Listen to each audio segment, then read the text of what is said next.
Halo adik-adik, Assalamualaikum warahmatullahi wabarakatuh. Di sini saya akan menjelaskan awal kedatangan bangsa Barat ke Indonesia. Mengapa ya?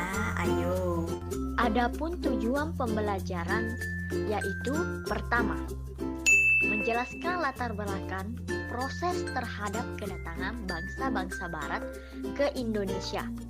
Kedua, menjelaskan faktor-faktor pendorong kedatangan bangsa-bangsa Barat ke Indonesia. Datangan bangsa-bangsa Barat ke Indonesia. Mengapa bangsa-bangsa Barat datang ke Indonesia? Nah, adapun keunggulan dari Indonesia, lokasinya amat berperan penting terhadap kegiatan ekonomi, transportasi, dan komunikasi masyarakat Indonesia. Keunggulan yang dimiliki bangsa Indonesia juga menjadi salah satu pendorong bangsa-bangsa Barat untuk datang ke Indonesia. Bukan hanya bangsa-bangsa Asia, tetapi bangsa Eropa yang letak ribuan kilometer dari Indonesia tertarik dan berdatangan ke Indonesia. Kedatangan bangsa-bangsa asing ke Indonesia sempat merugikan bangsa Indonesia. Keinginan mereka menguasai Indonesia pada masa kolonialisme dan imperialisme. Tentunya kita tak lepas dari kata kolonialisme dan imperialisme. Apa sih perbedaan kolonialisme dan imperialisme? Di mana kolonialisme dan imperialisme memiliki perbedaan ada 3, yaitu tujuan, proses penguasaan negara, dan negara bekas jajahan. Di mana tujuan kolonialisme menguras habis sumber daya alam negara jajahan dan memperluas kekuasaannya. Sedangkan proses penguasaan negaranya cenderung tidak dilakukan secara langsung. Mengapa? Karena negara melainkan kongsi dagang, contohnya Foch. Dan ketiga, negara bekas jajahan, di mana cenderung negaranya amat miskin karena dilihat dari tujuannya ia menguras habis sumber daya alam negara jajahan dan memperluas kekuasaannya. Dan tujuan imperialisme, di mana tujuan imperialisme ini cenderung ingin menanamkan pengaruh pada semua bidang kehidupan negara jajahan dalam berbagai aspek bidang kehidupan. Sedangkan proses penguasaan negaranya itu cenderung dilakukan secara langsung oleh negara penguasaannya. Dan negara bekas jajahannya itu cenderung lebih maju. Mengapa? Karena memiliki ilmu pengetahuan mengenai industri. Latar belakang kedatangan bangsa Barat ke Indonesia. Ada beberapa bangsa Barat yang datang ke Indonesia, yaitu bangsa Portugis. Bangsa Portugis pada tahun 1486 dipimpin oleh Bartolomeu Dias dengan menyusuri pantai barat Afrika dengan tujuan sebenarnya ingin ke India, namun gagal. Alfonso Albuquerque berhasil mencapai Malaka pada tahun 1511. Kemudian Portugis berhasil menguasai Malaka dan Myanmar. Pada tahun 1512, bangsa Portugis di bawah pimpinan Antonio de Albuquerque dan Francisco Serrano berhasil sampai di Maluku dan menjalin hubungan dagang. Dan selanjutnya, bangsa Spanyol. Pada tahun 1522, ekspedisi Spanyol yang dipimpin oleh Juan Sebastian Elcano tiba di Maluku. Spanyol selanjutnya menjalin hubungan dagang dengan Tidore yang menyebabkan persaingan dagang antara Portugis dan Spanyol di kawasan Maluku memanas. Akhirnya pada tahun 1527 terjadi pertempuran antara Ternate dengan bantuan Portugis melawan Tidore yang dibantu Spanyol. Pertempuran dan persaingan antara Portugis dan Spanyol berakhir setelah keduanya menyepakati Perjanjian Saragossa pada tahun 1534. Dan selanjutnya negara Belanda, yang dimana kedatangan Belanda dimulai pada tahun 1595 menyusuri ujung selatan Afrika di bawah pimpinan Cornelis de Houtman. Belanda tiba di Indonesia tepat di Pelabuhan Banten melalui Selat Sunda pada tahun 1596. Tahun 1002 didirikan Foch atau Perserikat Perusahaan Dagang Belanda. Belanda berhasil menyingkirkan Portugis dari Malaka dan membujuk penguasa Banten untuk mencabut izin. Dan terakhir, bangsa Inggris, di mana ekspedisi yang dilakukan oleh bangsa Inggris dipelopori Francis Drake dan Thomas Cavendish yang berlayar mengikuti jalur yang ditemukan oleh Magellan pada tahun 1957. Inggris pun berhasil mengeksplor rempah-rempah dari Ternate dan membawanya ke Inggris melewati Samudra India, melakukan persekutuan dengan East India Company. Inggris berhasil menjadi salah satu negara penjajahan dengan daerah jajahan terluas di Asia. Dan selanjutnya adapun faktor pendorong dari bangsa barat datang ke Indonesia. Yang pertama, daya tarik Indonesia bagi bangsa barat, salah satunya itu menghasilkan rempah-rempah.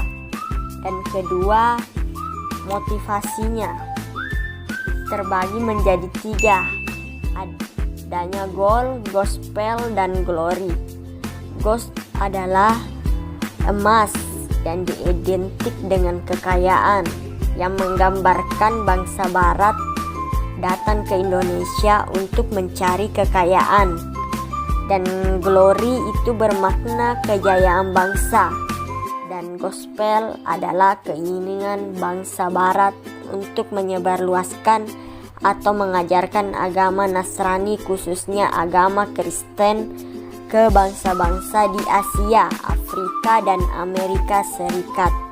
Dan selanjutnya revolusi industri, yang dimana revolusi industri salah satu pendorong imperialisme modern. Sudah sangat lama bangsa Eropa mengetahui Nusantara di Indonesia sebagai sumber rempah-rempah. Revolusi industri ini pergantian atau perubahan secara menyeluruh dalam memproduksi barang dari sebelumnya menggunakan tenaga manusia, hewan menjadi tenaga mesin. Salah satu pengaruh revolusi industri yang sangat terasa adalah dalam kegiatan transportasi, penemuan mesin uap yang dapat dijadikan mesin penggerak perahu merupakan teknologi baru pada masa itu. Perahu dengan mesin uap merupakan penemuan sangat penting untuk mendorong penjelajahan bangsa-bangsa barat.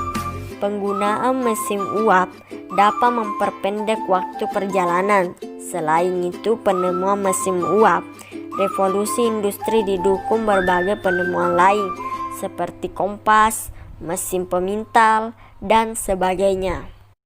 Nah, itulah faktor-faktor pendorong dari kedatangan bangsa barat ke Indonesia. Nah, selanjutnya ini dia fakta-fakta yang ada di Indonesia. Segmen Fakta Rempah-Rempah Indonesia yang sangat berharga di mata dunia versi on the spot.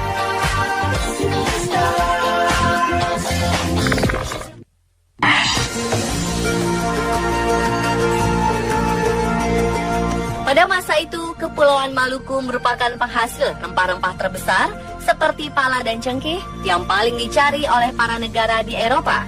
Orang Belanda menyebutnya sebagai the three golden from the east, yang artinya tiga emas dari timur, yaitu Ternate, Banda, dan Ambon. Namun jauh sebelum kedatangan Belanda, penulis dan tabib dari Portugis bernama Tomé Pires menulis buku berjudul Suma Oriental, yang di dalamnya melukiskan tentang tiga wilayah subur tersebut dengan sebutan The Spices Island, yang artinya pulau rempah-rempah. Kepulauan Maluku terkenal dengan penghasil rempah pala dan cengkeh yang awalnya hanya ditemukan di sana. Kepulauan Maluku sejak abad 10 memang menjadi wilayah penghasil rempah-rempah terbaik di seluruh dunia yang banyak diperebutkan para pedagang dan penjajah dari Eropa.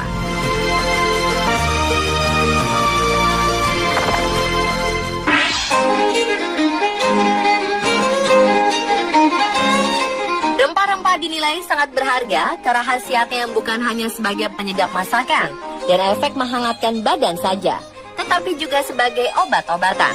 Terlebih bagi bangsa barat yang keadaan tanahnya tidak mendukung untuk melakukan penanaman rempah dan kondisi Eropa yang begitu dingin sehingga bahan yang bisa menghangatkan tubuh selalu menggiurkan mereka.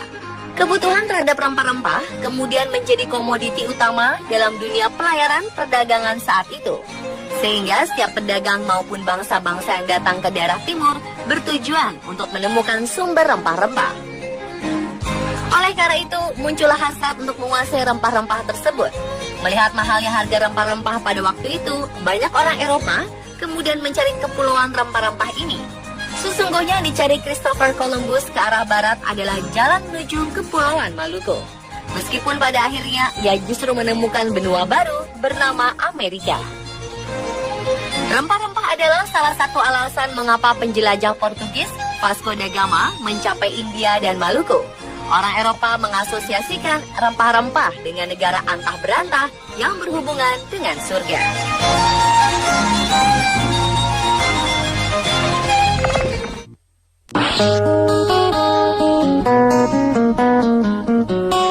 Karena rempah-rempah sifatnya langka dan banyak dicari, maka nilainya lebih tinggi daripada emas. Pada zaman dahulu kala, keharuman aroma rempah-rempah ternyata lebih menarik daripada emas bagi raja-raja Eropa dan kekaisaran Asia sejak abad ke-8. Dinasti Han di Cina memiliki aturan bahwa pegawai istana boleh menyapa kaisar jika mulutnya sudah berbau harum cengkeh. Bahkan semua orang dari negara manapun yang hendak bertemu dan berinteraksi dengan kaisar Cina diharuskan mengulum atau mengunyah cengkeh untuk menghindarkan kaisar dari bau nafas tak segar. Pada saat itu, harga 1 kilogram cengkeh sama dengan harga 7 gram emas. Pohonnya sendiri merupakan tanaman asli Kepulauan Maluku. Selain dikunyah untuk menghilangkan bau mulut, cengkeh juga dijadikan pengobatan untuk sakit gigi. Sementara itu, merica menjadi bumbu masak paling mahal dan banyak digemari para kekaisaran Raja Romawi. Bisa dikatakan pada zaman kejayaannya, rempah-rempah merupakan bumbu favorit para raja dan pemimpin.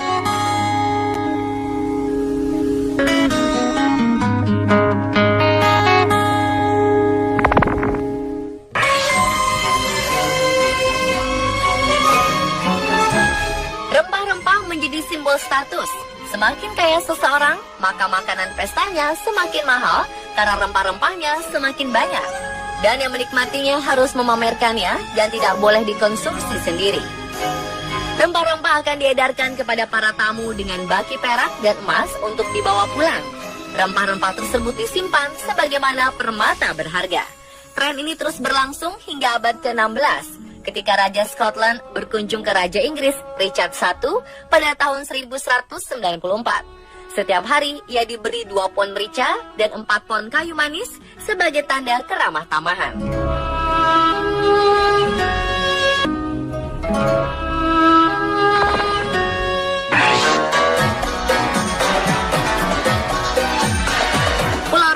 Pulau kecil di Kepulauan Banda Maluku ini pernah akan ditukar dengan Pulau Manhattan, kota New York, Amerika Serikat.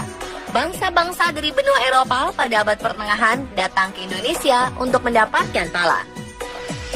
Awalnya digunakan untuk mengawetkan makanan, hingga akhirnya para dokter di era pemerintahan Elizabeth pertama mulai memperkenalkan pala sebagai satu-satunya obat untuk mengobati penyakit pes. Penyakit pes yang kala itu mewabah di seluruh negara-negara di Eropa dikenal sebagai Black Death. Hanya dalam waktu sekejap, nilai pala naik 10 kali lipat, sehingga harga biji dan bunga pala saat itu jauh lebih mahal daripada harga emas. Pada awal abad ke-17, Pulau Run sebagai satu-satunya pulau yang ditumbuhi pohon pala menjadi perebutan antara Belanda dan Inggris. Pada tahun 1667, Inggris dan Belanda yang pada saat itu terus berseteru akhirnya menandatangani perjanjian Treaty of Breda. Dalam perjanjian tersebut dituliskan, Belanda memilih menyerahkan Manhattan kepada Inggris dan menukarnya dengan Pulau Run yang besarnya hanya 3 kali 1 kilometer. Bagi Belanda ketika itu, Pulau Run lebih penting dibandingkan dengan Manhattan hanya untuk buah pala. Peristiwa tersebut dijadikan buku oleh penulis Charles Milton yang berjudul Pulau Run adalah magnet rempah-rempah Nusantara yang ditukar dengan Manhattan.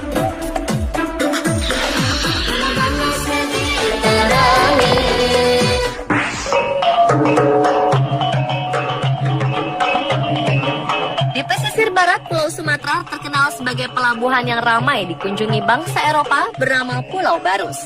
Barus dikenal karena merupakan tempat asal-usul kapur barus. Usut punya usut, ternyata kamper atau kapur barus dulu digunakan sebagai salah satu bahan pengawet mumi Firaun Mesir kuno. Mesir diketahui telah mengimpor sejumlah komoditi dari Pulau Barus di pesisir timur Sumatera. Kapur barus yang diolah dari kayu kamfer telah dibawa ke Mesir untuk dipergunakan bagi pembalseman jasad pada zaman kekuasaan Firaun sejak Ramses II atau sekitar 5.000 tahun sebelum Masehi. Pada zaman dulu, kapur barus sudah menjadi barang yang sangat penting sehingga banyak orang Eropa dan Timur tengah berdatangan ke Barus. Menurut Marco Polo, harga kapur barus semahal emas dengan berat yang sama. Tapi sayang, dewasa ini kapur barus sudah diproduksi tidak lagi memakai bahan baku kayu pohon kamfer, tetapi dibuat secara sintetis dari minyak terpentil. Kamfer zaman dahulu digunakan untuk farmasi atau pengobatan kuno, pembalseman mumi, obat, serta wewangian. Sedangkan para era modern seperti sekarang, pemakaian kamfer pada masyarakat modern adalah untuk membasmi serangga atau rayap.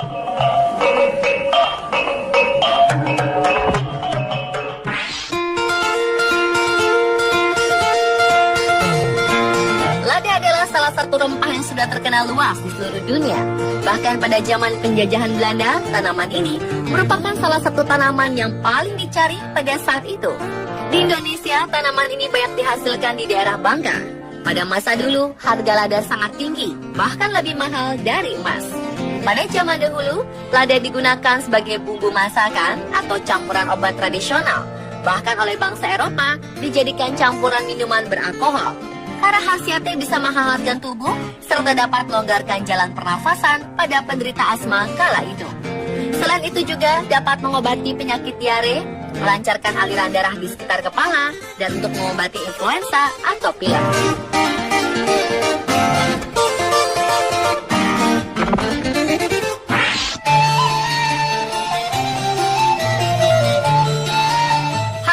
Rempah di Indonesia dibawa pulang oleh para bangsa barat untuk dijual dengan harga yang fantastis. Tetapi ada juga membawa benih rempah-rempah ke negara lain untuk ditanam. Berawal dari orang Prancis yang bernama Pierre Poivre, berhasil membawa barang berharga 300 benih cengkeh dan 20.000 butir rempah pala. Rempah pala dan cengkeh dari Maluku tersebut berhasil keluar dari Hindia ke Mauritius, sebelah Madagaskar di tahun 1770 dan dapat tumbuh dengan subur di negara itu. Selanjutnya Portugis menanam cengkeh, kayu manis, lada, dan pala ke Brazil. Spanyol memperkenalkan jahe dan kayu manis ke Amerika Selatan. Sekian dan terima kasih. Semoga bermanfaat buat adik-adik. Semoga adik-adik paham dengan penjelasan saya mengapa bangsa barat datang ke Indonesia. Assalamualaikum.